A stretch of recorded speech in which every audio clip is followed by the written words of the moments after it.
গুরুত্বপূর্ণ পদক্ষেপে সহযোদ্ধার মতো ভূমিকায় থাকার কাজগুলো করেছিল বাংলাদেশ ইসলামী ছাত্র শিবির। আজকে আমার সামনে আমার যারা সহযোদ্ধারা রয়েছেন তাদেরকে আমরা প্রত্যক্ষ এবং পরোক্ষভাবে পেয়েছি।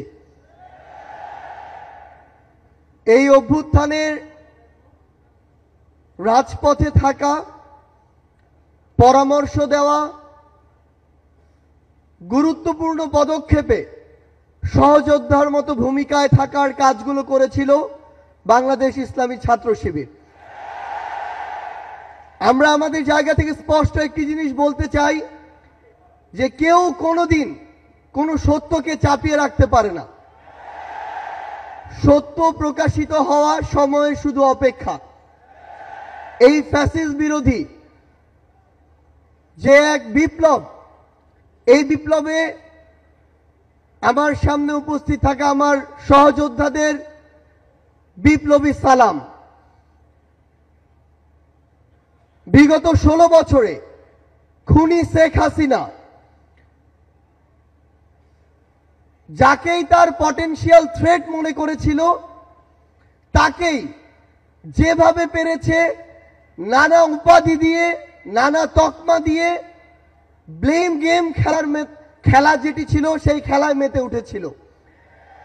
আমরা দেখেছি অনেক নিরপরাধ মানুষকে, অনেক নিরপরাধ আলেম ওলামাকে কিভাবে শুধুমাত্র তার পটেনশিয়াল থ্রেট মনে করার কারণে জেলখানা থেকে শুরু করে হামলা, মামলা, নির্যাতনের মাধ্যমে হত্যা করেছে।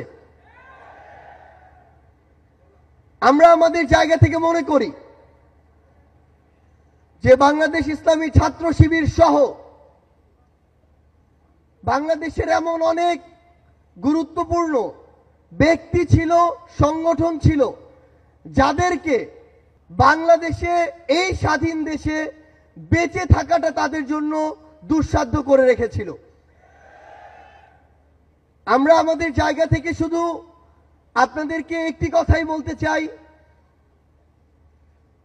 খুনি শেখ হাসিনা যেভাবে আপনাদেরকে সহ অনেককেই রিপ্রেজেন্ট করার চেষ্টা করেছিল, বাংলাদেশের বর্তমান প্রজন্ম সেটিকে কিন্তু বিশ্বাস করে না।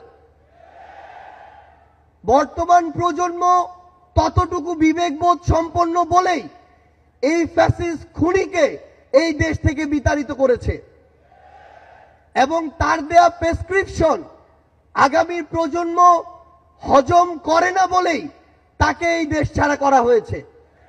আমরা বিশ্বাস করি আপনারা আপনাদের কাজের মধ্য দিয়ে পুরো বাংলাদেশের মানুষের কাছে আপনাদের গ্রহণযোগ্যতা সর্বোচ্চ পর্যায়ে নিয়ে যাবেন এবং আমাদের সবকিছুর আগে, ব্যক্তির আগে, গোষ্ঠীর আগে, দলের আগে পুরো দেশের মানুষ এবং দেশের এই প্রায়োরিটিটি যেন আমাদের মাঝে থাকে।